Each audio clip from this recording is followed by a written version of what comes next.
عليكم قولة دي على كده هذا برنامجك مرة عالمك ورك وين برنامجك وكجران ولي بكم ده جنرال كورة ميليتري إسرائيل ولي باي فضاء إن حبت جيل كدير الدجال كيو حماس ده برنامج كسين كاينا وضرب كلام سين هاي ولي بكم ده سوماليا يو إثيوبيا يو ولي باي سكور فدادن وهذا الدبلوماسيات ما هي كباي حكام في الجامعة يصير كلمة تبي تركيا وكورة من برنامج كسين كاينا وضرب كلام سين هاي ولي بكم ده إسرائيل ولي باي مدة دوبلة ده حبسة كهايتي مدة إثبات الكافين غزة الشفاء دكتور محمد أبو سلمية ولي باي جيجا دبنسيا حرية استبا ما كور برنامج كسين كاينا دينكا يحملك على سنة ترى برلمان كينيا كتير ولي باي كدوب هنا خلاص ربشتوي مع الموجود هذا في كيسنا يوم تنتهي وطبعا سيو وركلا يبرنامج كان مرعى كد بيانها من فايدة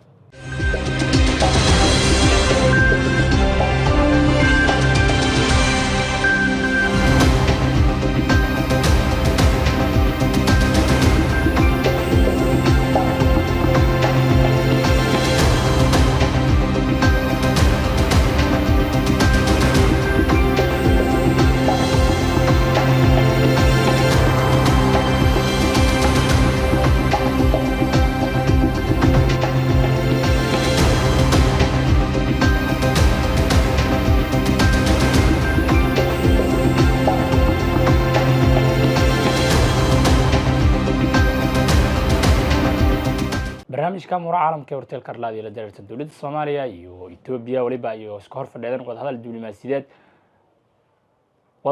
diblomaasiyadeed Soomaaliya iyo Itoobiya waliba dhexdhexaadiyaasay dawladda Turkiga Ankara kulankii oo qayb ka ah dhexdhexaadinta xakam fidaan hogaamiyihii hore ee intelligence-ga Turkiga haddana wasiirka arrimaha dibadda waliba uu gudooyay waliyaabaha la gudooyay kulankooda ka baahi. Here before you with my counterparts from Ethiopia and Somalia, my brothers Taye Haske Selassie and Ahmet Muallim Fki. Turkey, with its long-standing relationships and extensive cooperation with both Ethiopia and Somalia, has assumed the role of facilitator. Our commitment to peace, diplomacy, and goodwill drives us to establish dialogue and find common ground where possible. Today, we find ourselves in a very privileged position. The strong confidence and the mandate both sides vested in President Erdogan and in Turkey strengthen our belief that we are on the right path. During our talks, both with my colleagues and among the delegations, we were able to elaborate on all of the discussion points. These deliberations have allowed both parties to express their sensitivities in detail and enabled all sides to get a better understanding. It is no secret that due to the complicated nature of the many dynamics at play, we will need further reflections on this issue. In light of what we heard today, we remain hopeful for the future. The ministers agreed to meet in Ankara to have a second round of discussions on the 2nd of September 2024. We have agreed on a joint statement which will be released after this briefing. I do believe that we made a good progress today. I thank my colleagues for having to come to Ankara, both of them. Our teams will continue work together in good faith and prepare for our next meeting in Ankara. Thank you very much.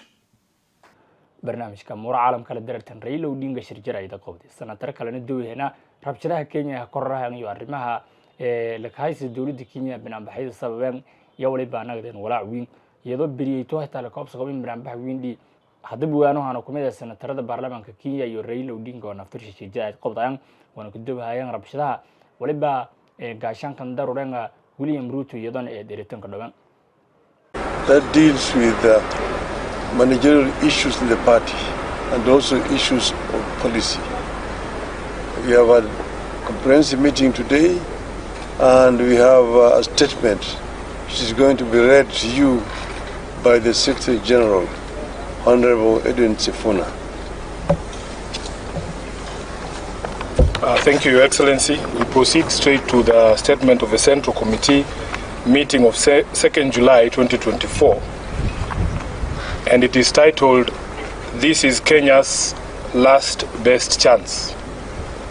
The Central Committee of the party has this morning held a meeting to deliberate on the ongoing crisis in Kenya. This meeting is happening at a most difficult time for our country, given all that has happened in the last few weeks. We are acutely aware that many families are still in mourning, having lost their loved ones, with civil society groups estimating that over 30 young Kenyans fell to the regime bullets in the course of the street protests. Many of these families are yet to bury these victims. On behalf of the entire ODM party, the Central Committee extends its deepest condolences to all those who have lost their loved ones and pray that God will comfort them in this time of tragedy. We also know that many were injured and some are still in hospital. We wish all of them quick recovery. We are in awe of the Kenyan youth who, through their unity of purpose, have stood with their fallen colleagues and raised vast sums of money in very short times to pay hospital bills for the injured. As a mass movement that has been on this journey of true liberation for a long time, we know how difficult it is to achieve some of the things that we have seen you do. You have absolutely earned our respect as a party, and we salute you. As believers in the right to peaceful protest as enshrined under Article 37, we condemn in the strongest terms possible the abuse of police power in the deployment of violent suppression techniques on innocent and armed protesters. Our position is that no one has to die in exercise of the rights under Article 37. We further condemn the ongoing arbitrary abductions of innocent Kenyans who are carted away in the most violent and inhumane manner and held incommunicado for days. As we speak, the reports are that upwards of 50 individuals have been illegally abducted and their whereabouts remain unknown. To make it worse, it is clear that no one in government is ready to take responsibility, to render an apology, or to make amends. The head of state himself has tried to distance his regime from these killings, injuries, and abductions, instead conjuring up theories when everyone can see the blood on his hands. We have the most callous, insensitive, and obtuse regime in the history of Kenya. It is no wonder that chants of Ruto must go are ringing out all across our land. Government must never abdicate its responsibility to protect life and the property of its citizens. And if it does, as Ruto has done, it deserves to go.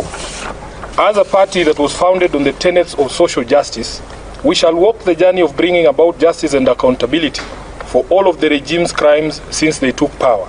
We stand with the people in their quest to liberate themselves politically, socially, and economically. Kenyans asked us to stand with them against the punitive tax proposals in the finance bill, and we did. Of the 115 members of the National Assembly who stood with the people and voted against the bill on the floor, 73 were in fact members of ODM. We applaud these great patriots and thank them for being true representatives of the people. As a party, we celebrate you for being on the right side of history, and the party has charged the Honorable Opio and I and the Whip, Junet Mohammed, to convey this message to each individual member who stood with the people of Kenya. Sadly, a few of our members went against the wishes of the people and sided with the oppressor, and we will speak to the consequences shortly. In light of this state of affairs, the meeting has resolved as follows. Number one, that it is time for all of us in the political leadership to begin to listen. Listen to what the people are saying and not to our own voices. The young people have spoken in plain language that should be clear to everyone. Let's not be vague. Let's just do what the young people are telling the government to do. Number two, we consider this to be Kenya's last best chance. The youth have given our country our last best chance. We either seize it and swim with it by implementing all their demands, or we ignore it and sink the country altogether. Number three, that the Kenya Kwanza regime must take full responsibility for all the deaths, injuries, and destruction of property arising from the violent suppression of peaceful protests. The president must publicly direct his security organs to forthwith seize the ongoing abductions, an exercise that we believe is being undertaken with his full approval and the approval of the state. He must account for and order the release of all detainees abducted by these security agencies. Number 4, that the Independent Police Oversight Authority must expedite investigations into all these incidents, including allegations of mass murder by police in Githurai and in Rongai. We were shocked to watch the president claim on live television that only one life was lost. It tells you how out of touch with reality he is. Number 5, that in our view, what happened on the 25th of June 2024 amounted to a vote of no confidence in the Ruto regime. It is clear that this fact is totally lost on Ruto. It is reflected in his petulant proposals on how we manage our economy following the rejection of his tax bill. Instead of focusing on cutting wastage, opulence and corruption in his regime, he is hitting back at the Kenyan people with threats to cut funding for the judiciary and the county governments. 6, that the ODM party will support credible austerity measures in the executive and in parliament. These two institutions have been expressly indicted by the people as citadels of largesse and wastage, with fresh memory of the invasion of parliament and standing threats for occupation of the executive seat of power. These two institutions must have an honest introspection on their contribution to our current predicament and take measures to lessen the taxpayers' burden. As a party funded by taxpayers ourselves, we will also be taking steps to scale down on our presence across the country and some of our activities to reflect this new economic reality. Lastly, that ODM shall initiate and lead recall processes in the following constituencies in light of the current office holders' repeated violation of their sacred oath and the wishes of their electorate. Number 1, Game constituency. Number 2, Bondo constituency. Number 3, Navaholo constituency. Number 4, Kajiado Central. Number 5, Ikolomani. And lastly, Suba South in Homa Bay. Thank you. That is the end of the statement. Yeah, we do. Eric? My name is Jeff. Jeff, yes. Sorry. I've seen the minority leader and the minority leader in the National Assembly. And during this time of crisis, during Kenya's diaspora, the Parliament, National Assembly, have to go for a recess during this period. What actually transpired? Because when that decision was being made, there was a blackout in Parliament in terms of coverage. The media was not allowed to cover that session. Kirui, can I first take questions that are related to the statement we've read? Brian? Yeah, I'm Brian Otieno from the Standard. Now, you said that you support the demands by the youths.